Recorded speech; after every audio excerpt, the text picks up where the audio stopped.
Menarik sekali ya Pak Maman, di sana di Indonesia sudah ada peraturan yang dibuat. Di sini kita belum ada lagi peraturan seperti itu. Nak menjadikan bahasa Melayu sebagai bahasa antarabangsa, bahasa ASEAN dan sebagainya, tapi penuturnya tidak menggunakan bahasa Melayu.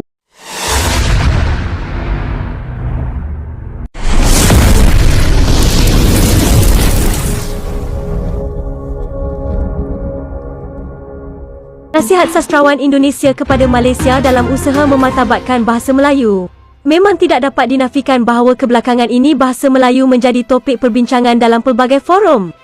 Bercakap tentang bahasa Melayu tentunya tidak boleh dipisahkan dengan bahasa Indonesia kerana penuturnya paling ramai. Di samping itu, perkembangan pesat bahasa Indonesia menyebabkan bahasa Melayu di Malaysia semakin jauh. Ini boleh menjadi contoh bagi Malaysia dalam usaha memartabatkan bahasa Melayu.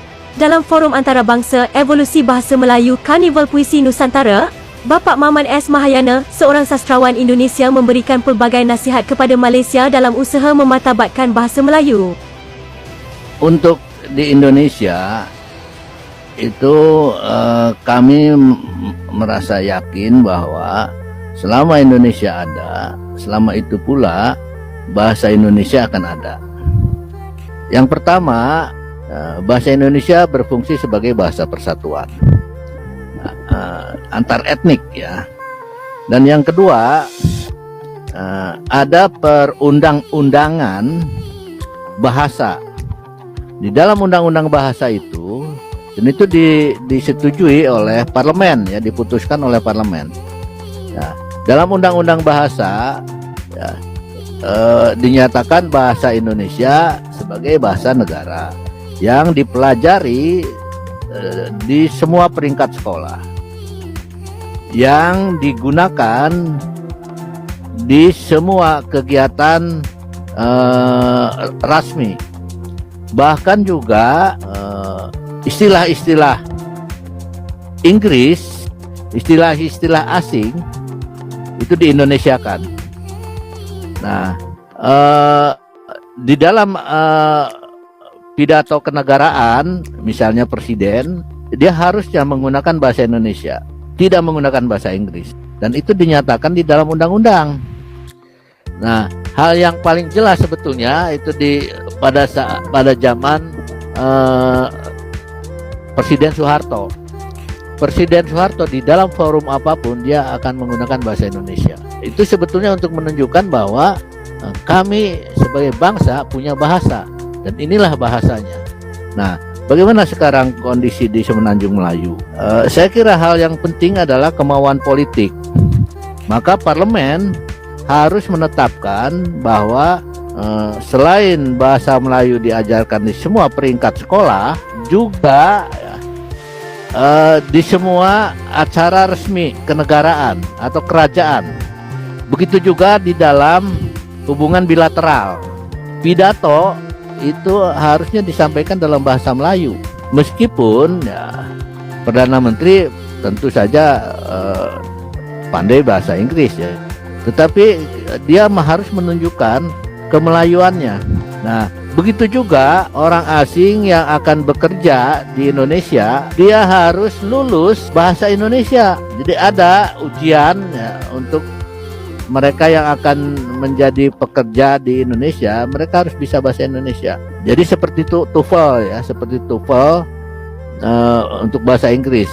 Nah, ini yang saya kira perlu dilakukan juga oleh Malaysia. Jadi setiap warga negara asing yang akan bekerja di Malaysia, dia harus lulus bahasa Melayu. Inilah yang kemudian menjadikan bahasa Indonesia ya dipelajari dengan sebaik-baiknya oleh orang-orang asing itu.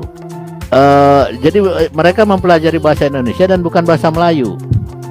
Ya, untuk kami insafi keadaan kami yang hendak memartabatkan bahasa Melayu, tetap nak menjadikan bahasa Melayu sebagai bahasa antarabangsa, bahasa ASEAN dan sebagainya, tapi penuturnya tidak menggunakan bahasa Melayu. So sangat ironik di situ. Jadi akhir sekali, apa nasihat Dr. Maman keadaan ini? Bagaimana kita semua hendak terus memartabatkan bahasa Melayu? Silakan. Ya, yang pertama penting sekali inklusivitas bahasa Melayu.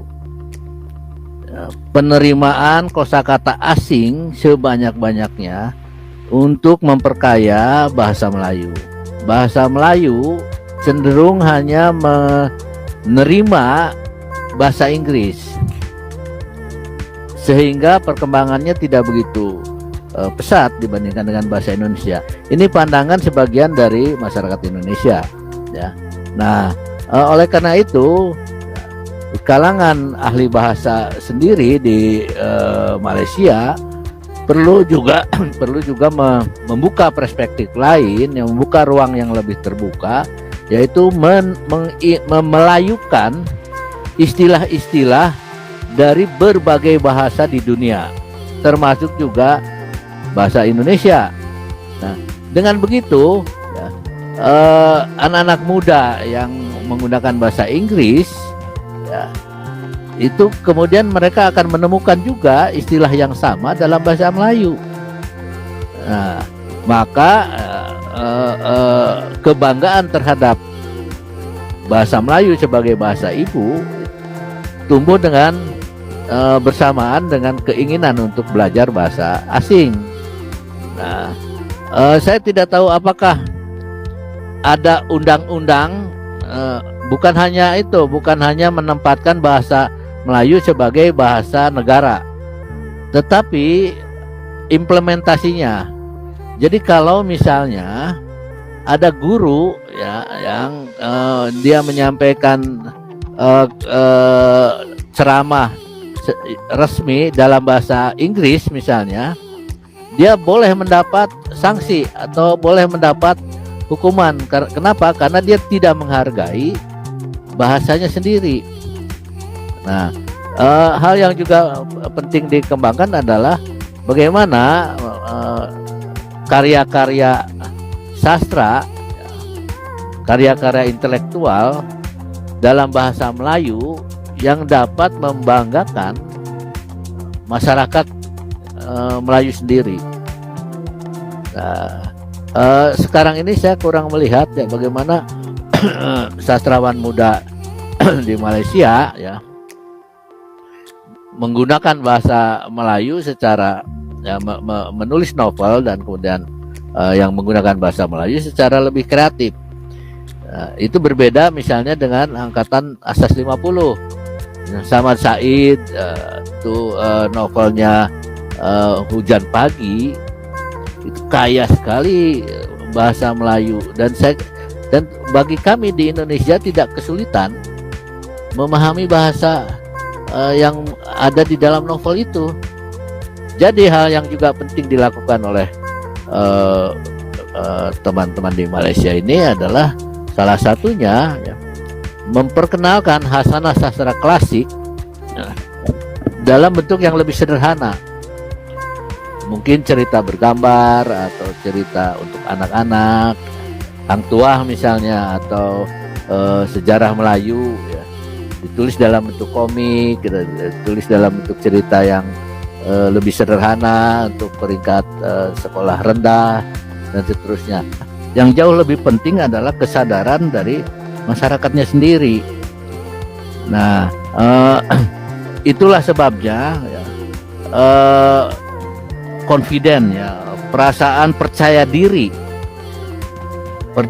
bahwa kita sebagai bangsa besar, kita punya peradaban tinggi, kita punya bahasa yang pernah berjaya di masa lalu. Nah, kesadaran itu harus terus disampaikan di berbagai forum atau di berbagai kegiatan. Adakah penggunaan singkatan perkataan dan campuran bahasa lain dalam texting ataupun dalam teks dalam talian dapat mengaruhi penguasaan bahasa Melayu di masa kini, khususnya generasi remaja pada hari ini? Ada peraturan untuk penggunaan WhatsApp, penggunaan SMS, penggunaan aplikasi. Tidak boleh menggunakan singkatan, tidak boleh menggunakan bahasa-bahasa yang tidak bagus. Jadi ada aturannya, tidak boleh langsung bertanya. Jadi misalnya dia harus sampaikan, perkenalkan. Hai Publikers, selama ini kita disuguhkan dengan berbagai klaim dan argumen dari para cendekiawan negeri Malaides. Mereka kerap kali mempropagandakan kalau negara mereka adalah pusatnya Asia Tenggara. Bahkan banyak profesor-profesor Malaysia mengklaim kawasan di luar Asia Tenggara seperti Himalaya dan Pasifik sebagai wilayah cakupannya. Tapi kenapa bahasa dan budaya yang ada di negeri itu semua serba hasil meminjam dari negara tetangganya? Bahasa Melayu yang mereka katakan sebagai bahasa mereka merupakan bahasa yang dipinjam dari Sumatera. Mereka kerap mengaku sebagai negeri Melayu, tetapi kenapa Malaides hobi mencuri budaya suku-suku di Indonesia? Mulai dari budaya suku Batak, Jawa, Palembang, Sunda, Bugis dan lain sebagainya. Kenapa negara itu seperti kebingungan dengan jati dirinya? Bahkan pencurian kosakata bahasa Indonesia juga mereka lakukan. Mereka menginginkan bahasa mereka menjadi bahasa ASEAN, tetapi rakyat di dalam negaranya saja tak pandai menggunakan bahasa Melayu Malaides. Sungguh ironi bukan? Silahkan kawan-kawan tuliskan keluh kesah kalian di kolom komentar. Dan bantu channel ini terus berkembang dengan cara subscribe, like, komen. Sekali lagi terima kasih sudah menonton video ini, jangan lupa tonton video selanjutnya.